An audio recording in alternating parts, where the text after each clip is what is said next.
नमस्कार, मैं हूं नागेंद्र शर्मा और आप देख रहे हैं एब्सोल्यूट इंडिया। दोस्तों, मध्य प्रदेश में इस समय चुनावों का माहौल चल रहा है। शहरों में नगर निगम और नगर पालिका के चुनाव हो रहे हैं, तो ग्रामीण क्षेत्रों में पंचायत के चुनाव हो रहे हैं। मध्य प्रदेश में शुरू से ही दो राजनीतिक दलों का वर्चस्व रहा है और आज भी है। रहा ही क्या है, उसमें से एक है कांग्रेस और एक है भारतीय जनता पार्टी। पहले भारतीय जनता पार्टी चाहे जिस भी किसी नामों से रही हो, लेकिन आज के समय में भारतीय जनता पार्टी ही सत्ता पर काबिज भी है। आए गए कभी कांग्रेस कभी भाजपा, इसी तरह से जो राज्य की सत्ता है वो भी इन्हीं दोनों पार्टियों के पास रही। और चूंकि अब दो ही पार्टियों का वजूद रहा है यहाँ मध्य प्रदेश में, तो नगर निगम और नगर पालिका और ग्रामीण क्षेत्रों में पंचायतों में भी इन्हीं दोनों पार्टियों का वर्चस्व रहा। अब इस समय इस बार जो हो रहा है वो, और शायद होता भी रहा है ऐसा, कि पंचायत के जो चुनाव होते हैं उसमें पार्टियां सीधे सीधे इन्वॉल्व नहीं होती हैं, सीधे सीधे शामिल नहीं होती हैं, उनके समर्थित प्रत्याशी होते हैं। और यही इस बार भी है। और अभी पिछले चरण का जो चुनाव हुआ उसमें भारतीय जनता पार्टी के जो नेता हैं और इस समय वर्तमान में मध्य प्रदेश के जो विधानसभा अध्यक्ष हैं उनके सुपुत्र वो लड़े और वो हार भी गए। भारतीय जनता पार्टी के समर्थित प्रत्याशी थे। और अब नगर निगम के चुनाव हो रहे हैं, तो पहला जो चुनाव है वो भोपाल में, मध्य प्रदेश की राजधानी में 6 जुलाई को होना है। दोनों पार्टियों के प्रत्याशियों ने अपनी पूरी ताकत झोंक रखी है। पूरे दल बल के साथ पूरे जोर शोर से प्रचार अभियान चल रहा है। आप लोगों को, मतदाताओं को लुभाने की पूरी तरह से कोशिश की जा रही है। विकास के नारे दिए जा रहे हैं और तमाम तरह की बातें कि हम आए तो यूं कर देंगे, हम आए तो वो कर देंगे। ये ना तो आप जागरूक मतदाता को अभी कोई पूछता है, और अगर पूछता भी है तो आजकल का मीडिया सब जानते हैं कि उनकी आवाज़ दबा दी जाती, उनकी आवाज़ उठाई ही नहीं जाती। ये जो प्रत्याशी हैं ये स्वयं भी नहीं बताते कि अब तक इन्होंने क्या किया। कहने के लिए तो बहुत सारी बातें हैं, लेकिन जमीन पर, धरातल पर क्या है, इन्होंने क्या किया, इसका कोई रिकॉर्ड नहीं है। मसलन अब आप देख लीजिए, भारतीय जनता पार्टी पिछले 18 वर्षों से सत्ता में है, राज्य की सत्ता में है।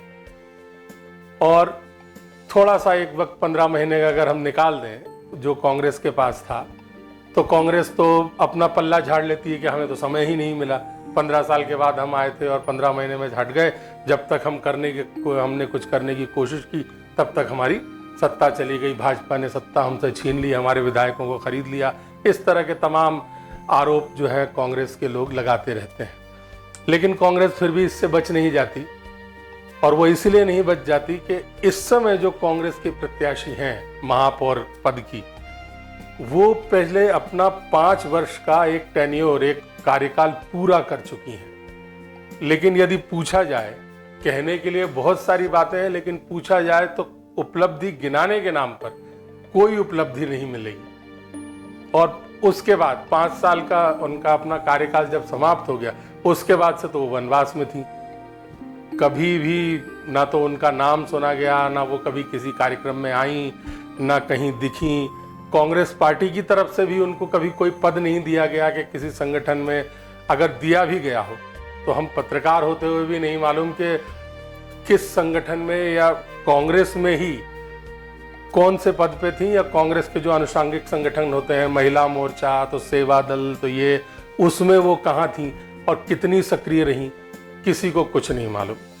दूसरी तरफ है भारतीय जनता पार्टी की प्रत्याशी, लोग उन्हें जानते ही नहीं है। सच्चाई ये है कि उन्हें कोई नहीं जानता, उन्हें किसी ने देखा ही नहीं था। वो तो आरक्षण का मामला है, इसीलिए उस वर्ग से वो आती हैं जिस वर्ग के लिए ये भोपाल महापौर की सीट जो है वो आरक्षित की गई थी। तो वो भाजपा ने उन्हें बस अपना एक चेहरा बना दिया है। भाजपा अगर ये कहती है कि नहीं जी ये तो बहुत पहले से हमारी सक्रिय कार्यकर्ता रही हैं, तो आज तक कहाँ थी आपने? भारतीय जनता पार्टी ने उन्हें कोई पद तो दिया नहीं, वो भी किसी कार्यक्रम में समय नहीं दिखी, कहीं भी उन्होंने अपना समय नहीं दिया, किसी कार्यक्रम में उनको किसी ने नहीं देखा, और उनका नाम, आम जो मतदाता लोग हैं वो मेरा ख्याल है 99% मतदाता ऐसे हैं जिन्होंने पहली बार उनका नाम सुना है कि अच्छा ये भी भारतीय जनता पार्टी की कोई कार्यकर्ता है और ये महापौर पद के लिए खड़ी हुई है। तो हम चूंकि नगर निगम चुनावों की बात कर रहे हैं, राज्य सरकार पर हम ना जाएं, विधानसभा चुनाव की बात ना करें, तो पिछली जो नगर सरकार थी, नगर निगम में जिनकी सत्ता थी वो भी भारतीय जनता पार्टी की सत्ता थी, उन्हीं के जो है सदस्य, उन्हीं के कार्यकर्ता वही महापौर थे और उन्हीं का बहुमत था, भारतीय जनता पार्टी का बहुमत था। लेकिन हुआ क्या, पिछले 5 वर्षों का जो अगर हम लेखा जोखा देखें, पूरा हिसाब लगाएं तो हम पाते हैं नीलबटे सन्नाटा। नालियां चौक हैं शहर की, सड़कें खराब हैं, विद्युत व्यवस्था, जो लोगों के घर बिजली वो ठीक से नहीं पहुंचती। कहने के लिए इतनी भरी गर्मी में दिन भर के लिए मेंटेनेंस के नाम पे ये बिजली बंद रखी गई। आज क्या है, हम भोपाल शहर की बात करें तो पहली बारिश हुई, एक दिन बारिश हुई, जरा सी हवा चली, पत्ते हिले नहीं पेड़ के बिजली गुल। सड़कें इतनी खराब है। अब चूंकि चुनाव का मौसम है, चुनाव का माहौल है, तो ये गड्ढे तो भर नहीं थे, तो पैच वर्क कर दिए गए हैं। बाकी इसी नगर निगम में आईएएस लोग और बड़े बड़े अधिकारी बैठे रहते हैं, वो क्या प्लानिंग करते हैं समझ में नहीं आता। जिस दिन सड़क बनती है उसके अगले दिन खोद दी जाती है कि साहब यहाँ से ये वाली पाइपलाइन जानी है, तो वो, अरे आप कर क्या रहे थे? आपको नहीं मालूम था कि जनता को ये सुविधा देनी है, तो आप पहले पाइपलाइन डाल देते, वहां से पहले केबल डाल देते, उसके बाद सड़क बनती। वैसे भी सड़कों का हाल, ठेकेदार जो कुछ करते हैं वो रेस्टोरेशन ठीक से उसको करते नहीं है, सड़क की मरम्मत ठीक से नहीं करते, लेकिन कोई भी देखने वाला नहीं है। जल समस्या, आए दिन पानी की लाइन यहाँ फूटी है, पानी की लाइन वहाँ फूटी है, पानी की इतनी समस्या पूरी दुनिया में है। हम तो केवल अपने शहर भोपाल की बात करें, आए दिन पाइपलाइन फूटती है, लोगों के यहाँ पानी नहीं आता, बिना पानी के लोग 2-2, 3-3 दिन रहते हैं। और अभी आप लोगों ने देखा होगा ये अभी गर्मियां जो गई हैं, कितनी भीषण गर्मी पड़ी है इस वर्ष, और इस गर्मी में आप ही लोगों ने, आप ही मतदाताओं ने ये परेशानी झेली है। और अब इन एजेंसियों से इनसे बात करो तो एजेंसियां एक दूसरे पर दोषारोपण कर देती हैं कि जी ये हमारा काम नहीं है, ये तो फलानी एजेंसी का काम है, ये ढिकानी एजेंसी का काम है। अपने ऊपर अपनी जिम्मेदारी लेने के लिए कोई तैयार नहीं है। और जनप्रतिनिधियों की तो बात ही क्या है, हाँ हम देखते हैं, हम दिखवाते हैं, हम इसकी जांच करवाएंगे। वो जांच कब होती है, कौन करता है, किसी को नहीं मालूम। उसका रिजल्ट क्या आता है ये भी किसी को नहीं मालूम होता। बस 5 साल में विकास के नाम पे आ जाते हैं कि हमने ये कर दिया, हमने वो कर दिया, धरातल पे किसी को कुछ दिखता नहीं है। जनता यूं ही परेशान होती रहती है। मोटर ट्रांसपोर्ट की आप बात करते हैं, कहा जाता है कि अपनी गाड़ी मत यूज कीजिए, पेट्रोल महंगा है ये। अरे अपनी गाड़ी अगर हम यूज नहीं करेंगे, आम आदमी जो है, तो वो मूव कैसे करेगा? क्योंकि पब्लिक ट्रांसपोर्टेशन के नाम पे तो आज भी इस शहर की ऐसी कई कॉलोनीज हैं, और अगर कोई मुझसे सवाल करे तो मैं उसे ले जाकर सीधे सीधे वहां पर पहुंचा सकता हूं। 4 से 5 किलोमीटर यदि व्यक्ति पैदल चलकर नहीं आएगा तो उसे पब्लिक ट्रांसपोर्ट नहीं मिलेगा। सरकारी बसें जो हैं, जो लाल बसें चलती हैं, माई बस, इनकी तो बात छोड़िए, ये जो ई रिक्शा हैं ये तक नहीं चलते। ऐसी कॉलोनीज हैं, यदि कोई दावा करे मेरे ऊपर तो मैं उन्हें ले जाकर वहां खड़ा करने के लिए तैयार हूं कि साहब ये देख लीजिए यहाँ से। और वहां कोई ऐसा नहीं है कि 2, 4, 10 लोग रह रहे हो, 100, 200 लोग रह रहे हो, कम से कम 2 से 3 हजार लोग वहां पे रोज अप डाउन करते हैं। जो रहते हैं उनके घर परिवार के लोग जो घर में हैं उनकी तो बात छोड़ दीजिए, वो कभी कभी निकलते होंगे कहीं जाने के लिए, लेकिन जो लोग रोज खाने कमाने के लिए निकलते हैं उनकी संख्या 2 से 3 हजार है। और ऐसे में यदि वो अपनी गाड़ी का इस्तेमाल, अपने वाहन का इस्तेमाल ना करें तो वो क्या करें, कहाँ जाएं, कैसे जाएं? ये सारी बातें, ये कोई आज तक तो ध्यान नहीं दिया गया है, कोई नहीं सोचता। ये आपको सोचना है।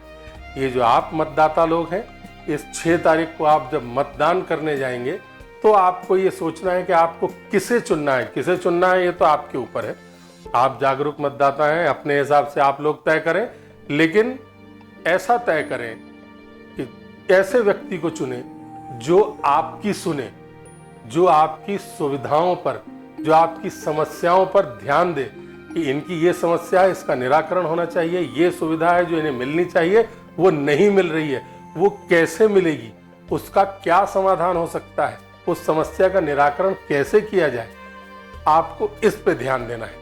और ये मेरी आप लोगों से केवल एक गुजारिश है, मैं किसी पार्टी का समर्थक नहीं हूं और किसी पार्टी का समर्थन नहीं कर रहा, और ना मैं ऐसा कह रहा हूं कि आप किसे वोट दीजिए और किसे मत दीजिए।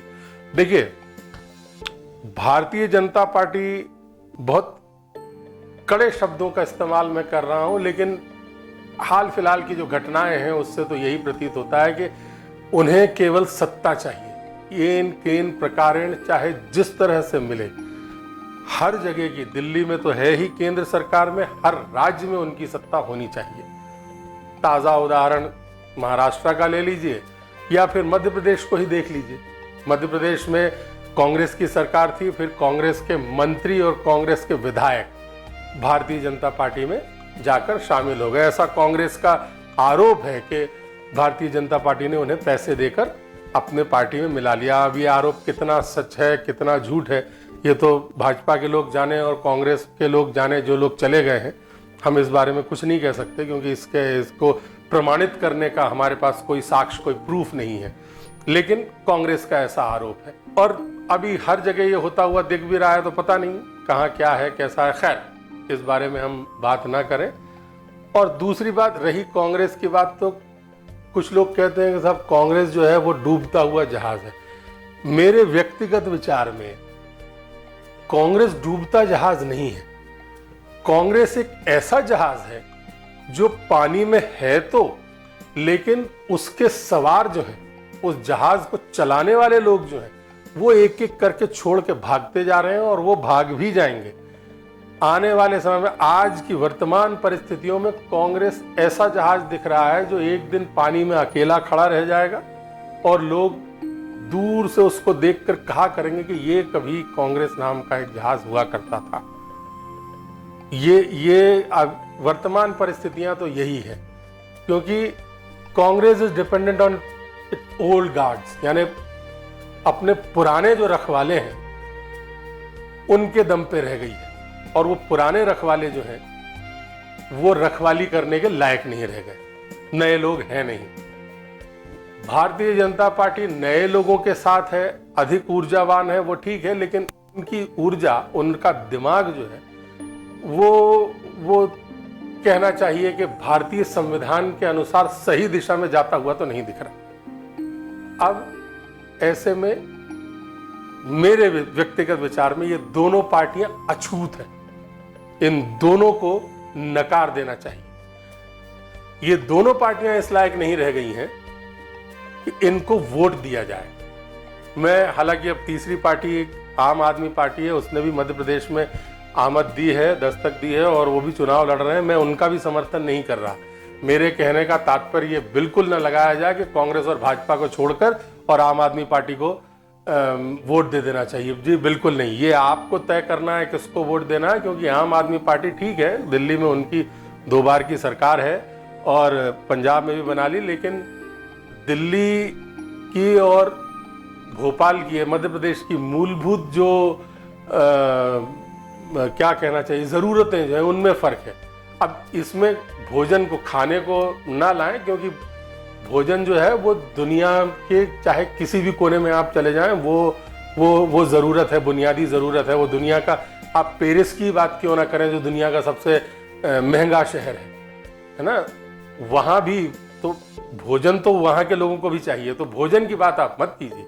बाकी जो रहन सहन होता है, जो कल्चर होता है, अब जैसे मैंने अभी पब्लिक ट्रांसपोर्टेशन की बात की थी, तो दिल्ली में पब्लिक ट्रांसपोर्टेशन या मुंबई में या पेरिस में या दुनिया में और दूसरे बड़े शहरों में वहाँ जिस तरह सर्वसुलभ है, जितना आसानी से उपलब्ध है, वो यहाँ नहीं है। तो क्यों नहीं है? तो इसका मतलब, मेरे कहने का तात्पर्य ये बिल्कुल ना लगाया जाए कि मैं आम आदमी पार्टी का समर्थन कर रहा हूँ, बिल्कुल नहीं कर रहा। ये तो आप जो मतदाता लोग हैं, ये आपको तय करना है कि आप किसे करें, आप किसे समर्थन दें, किसे आप चुनें। बस इतनी सी बात जरूर कहना चाहूंगा कि ध्यान से अपना नेता चुनिए, ऐसा नेता चुनिए जो आपके बीच का हो, जिसे आप समझते हो और जिसको आपको लगता है कि वो आपको समझता है और आपकी समस्याओं का निराकरण करेगा, क्योंकि यही आपका आज यही समय है। अब चूके तो फिर 5 साल बाद ही नौबत आनी है। तो ये जो 5 साल जो आपको भुगतना है या खुश रहना है अपने नेता से, ये आपको तय करना है। तो 6 तारीख आ रही है, जाइए मतदान अवश्य कीजिए। मतदान करना बहुत आवश्यक है। हम एक लोकतांत्रिक देश में रहते हैं, तो लोकतांत्रिक देश में जब भी चुनाव हो तो मतदान अति आवश्यक है। आप जाएं, मतदान अवश्य करें। किसको करें, अपनी, ये आपके विवेक पर है, अपने विवेक से करें। तो बस मुझे इतना ही कहना था। आज के लिए बस इतना ही। बहुत जल्दी इसी मुद्दे पर एक और नई वीडियो लेकर आपके सामने हाजिर होऊंगा। तब तक के लिए नमस्कार।